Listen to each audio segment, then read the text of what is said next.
Okay, we have talked about the brain. We have talked about the parts of the brain. We are going to talk about like brain injuries today. I know we're not at the end of this unit yet, and we usually save like the injury part for the end of the unit. But we're going to get into that a little bit. We're also going to discuss like the layers of the skull, and then the meninges, which is the like membrane covering that covers the brain. So first starting with the meninges.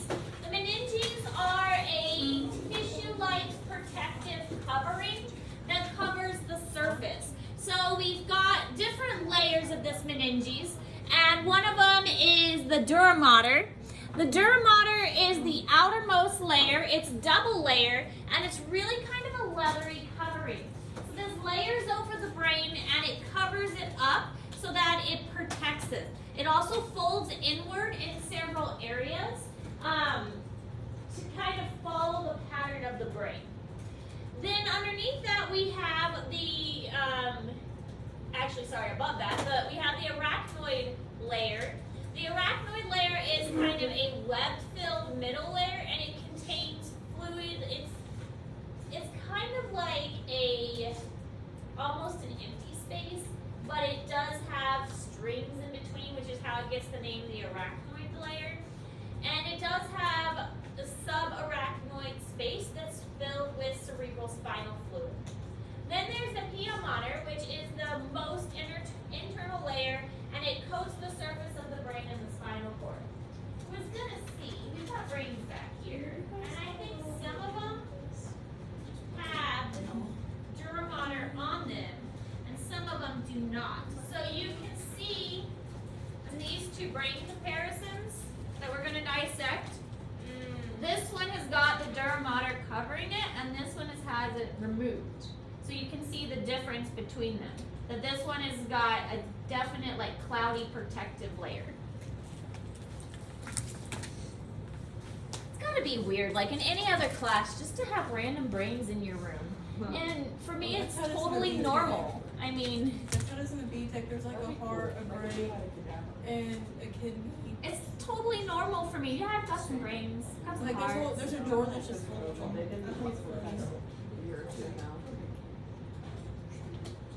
I mean, I think of an English classroom, what they would think of our science classroom, all our dense stuff. At this point, I'm done.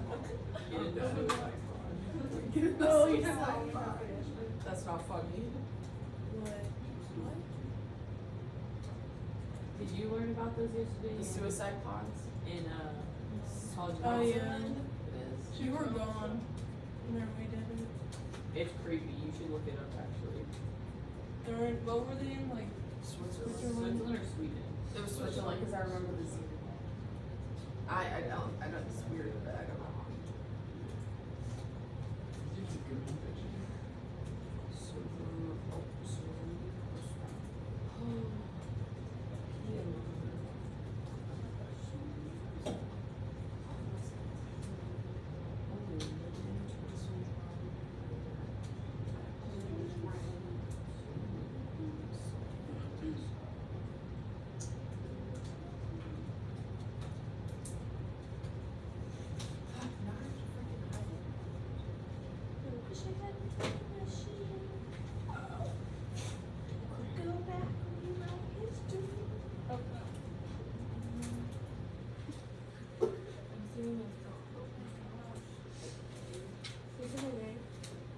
It's hot in here. It was really cold when I came in, because I turned the heat up.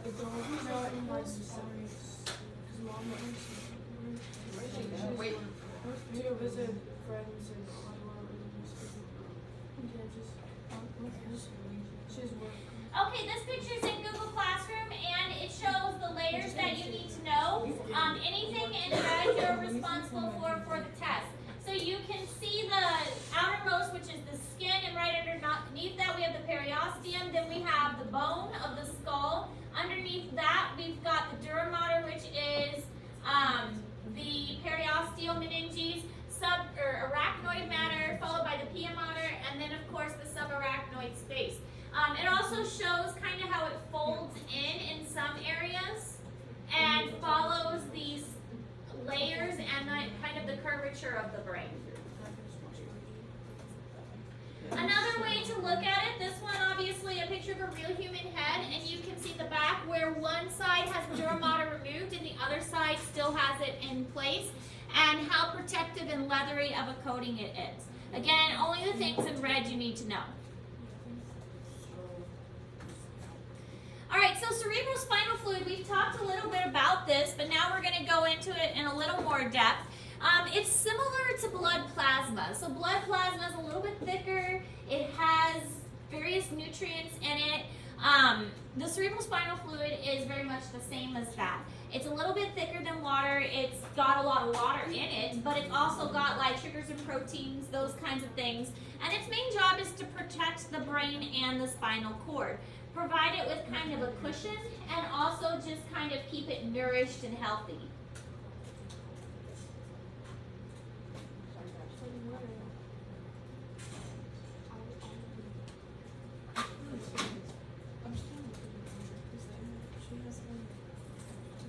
Why can't you like hear it? Why can't you hear all Your the brain fluid? is so compacted that even though it's got fluid that surrounds it, there's really not a lot of room for movement, which we'll talk about when we talk about brain injuries. Our head space is filled very, very full to capacity. If I wanted to, I could hear my stomach.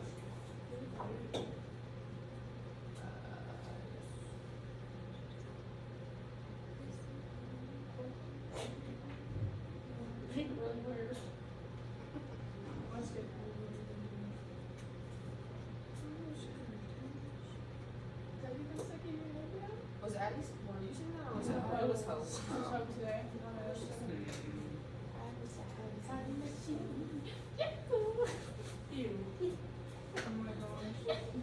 I can't do this today, guys. I can't.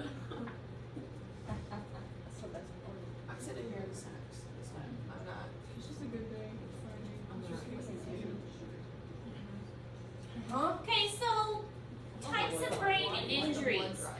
Some of these may be familiar. I mean, most of us know what a concussion is. Concussion, contusion, those are two different things. So concussion is a slight brain injury. Typically, little permanent damage occurs. Now, keep in mind, nervous system does not repair. When the brain gets damaged, it doesn't recover. So keep that in mind as we're going through this, that if you hurt your brain, it's not good. That's why if you even do get a concussion, even though it is just a slight brain injury, it's still going to take you a while to recover from that. A contusion is the actual nervous tissue destruction occurs. So when the nervous tissue actually starts to die, then that's when we may have something as serious as a coma, because the brain needs to go into that deep sleep in order to try and figure out what's going on. Now, thankfully, our body is really good at adapting. And in some cases, especially in the very young, if something happens to part of the brain, the other part of the brain can compensate for that. As you get older, though, that's less likely to occur. Death may occur after head blows due to intracranial hemorrhage or cerebral edema. Intracranial hemorrhage is a brain bleed. And then a cerebral edema is brain swelling. So think of it this way. Your brain is surrounded by your skull, and there is not a lot of space in there. So if something happens to your brain, whether it's more fluid being added, like the brain swelling, or a hemorrhage where the brain is bleeding, there is nowhere for that to go. There is no way for your skull to expand to release that pressure. So if the brain is pushing outward, runs into the skull, then that's just going to add more pressure and increase the damage.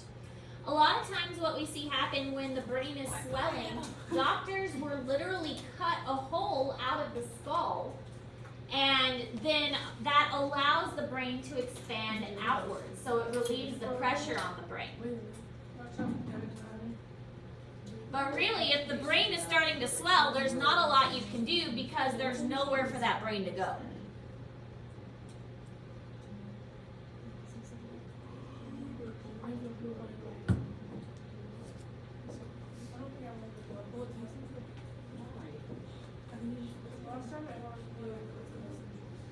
I've never had a experience, you know. So I was like, Yes. Once I have a bad experience, I'll be doing that.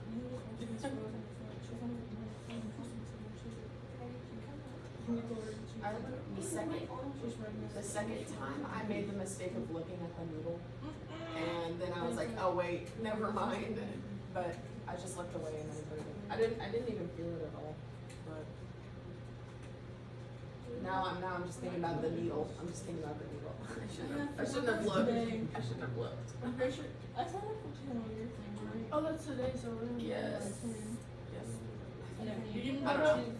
No. Okay, so this shows how a brain injury could occur. So this would be like a car accident where you get whiplash really bad and your head goes forward. By going forward though, it makes your brain kind of run into the back of your skull. And then as your head whips backwards, it makes your brain run into the front of your skull. So if you get whiplash really bad, your brain is basically shooken up inside your head. And this can cause damage and swelling. Here is a CT scan showing where the brain has swollen and where it has been damaged, highlighted in the red area. So here's another example, and this one shows brain edema, which is the swelling. So this is what a brain should look like, where there's little gaps between the skull, and there's also this division where the cerebellum is joining to the cerebral hemispheres. In this brain, you don't see any of that. It's pushed out and pressing and filling every single gap, and this is not a good thing. The skull has nowhere to expand to, and so it's going to cause a lot of damage to that individual if that swelling does not go down. So this would be an example of a contusion because it's so severe. Also in these scans, the white indicates brain damage, so you don't want to see any white because those areas are getting damaged, like right here and up here. Alright, so here's what we would see if there is a brain hemorrhage of some kind. You can see it on these CT scans as well, that this white spot is not supposed to be there. And this is showing different layers of the brain, so some of these are deeper and some of these are more superficial. And so you can see that how deep this hemorrhage is going into the brain. And again, anything white is bad. You don't want that white part there. That means that there's something going on in the brain that's not supposed to. This is what a normal CT scan looks like, and here's another one. This is edema again, which is the brain swelling.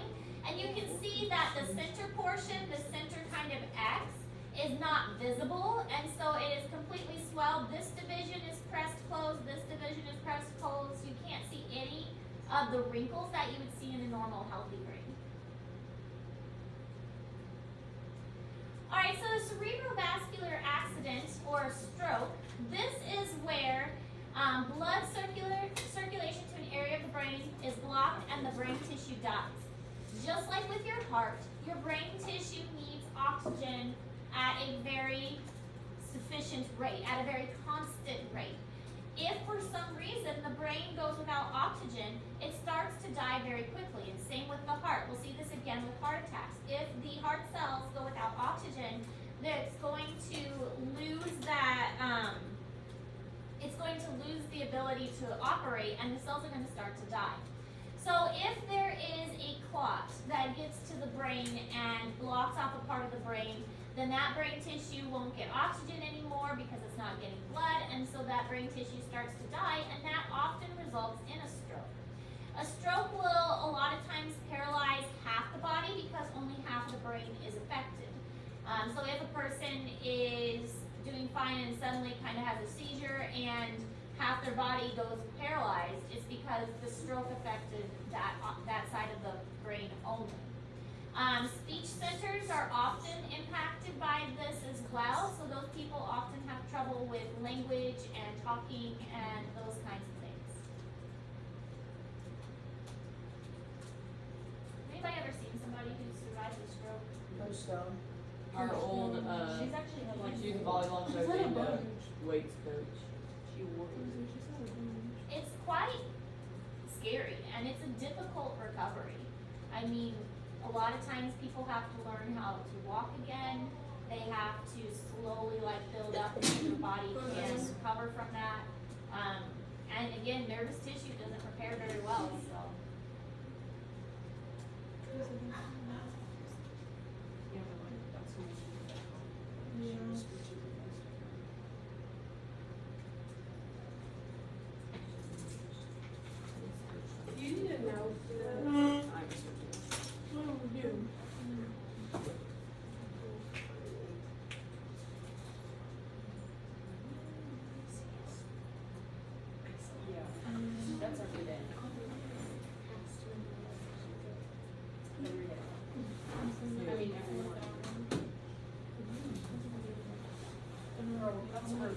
That's for life. Okay, this shows how a stroke would occur, and so in this case, this area was blocked off by the clot, which is right in here. This is about a 13% of the brain is damaged. This one is much bigger, and so this portion of the lobe is much more severely affected, and you can see it's affecting a lot of the motor movements are in this part of the brain. So depending on how bad the blockage is, how soon it can be resolved, a lot of that will depend on how bad the stroke actually ends up being and how much tissue dies. Now, we've talked a little bit about CT scans and MRI scans. So now we're going to learn the difference, because as a future doctor or nurse, it's important that you understand when one might be appropriate and when to use each procedure. A CT scan stands for computerized tomography. Used to be called a CAT scan. They're really the same thing, CT scan and CAT scans. And this takes pictures with X-rays. Isn't that So- the big donut? Yeah.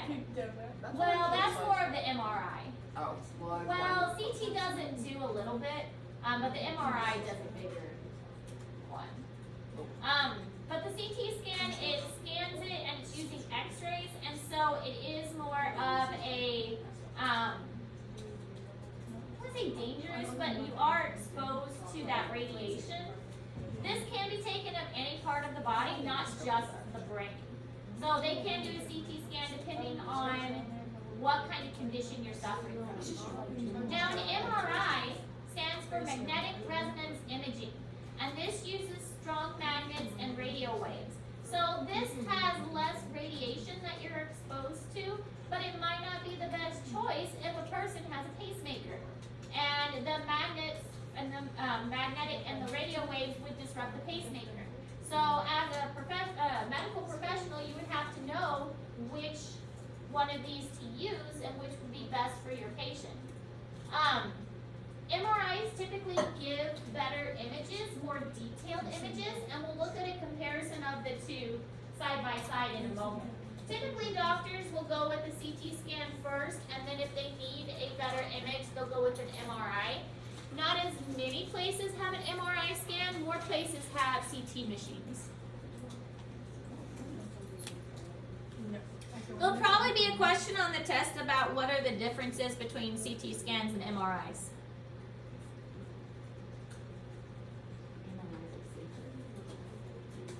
They are if your patient doesn't have a pacemaker or other metal parts. Oh, Nice. Be quiet. Say excuse me.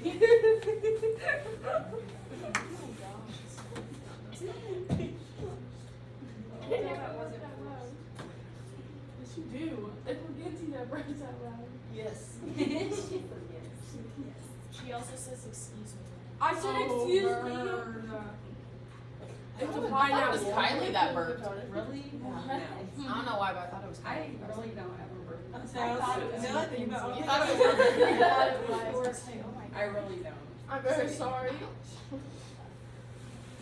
And if I do, it does not sound like. I don't know how to make the show out. My English show used to be Like, I'll just be sitting here doing my work and all I so weird. and I tell her every time Liv, you're doing it again. I do it my house. Also, I'm glad I scared you freshman. What? Please go home after school. No. Thank you. What's wrong? She does. She's gonna run down. Grouchy. So she had no she'll go home. Why can't you? I can't go with me too. Okay, Why do you need her to go home with her? Because she has to come to my house, because she has to I'm clear curious. your table and stuff. Okay, so what time are you gonna have? PT at 3:15. Okay, fine. Love you. I love this. Olivia. Settle down. I feel like Olivia and Dave hate each other. Okay, so here's a comparison of a CT scan and an MRI scan. You can see that with the CT scan, you do get some information, And usually that's enough for doctors, especially if they are most doctors have practice reading these. So they can look at this and just know right away if something's wrong. MRI scan does give a lot more detail. So you can see it's a lot more visual. It's a lot easier to see. And that way you can determine like in more detail, like if you're getting ready for a surgery and you need to know precisely where something is, an MRI scan is probably going to be a better bet. All right, any questions about any of that? 2 assignments, both due today. The nervous system fill in the blank and the nervous system chart. Both assignments due today. We'll get something new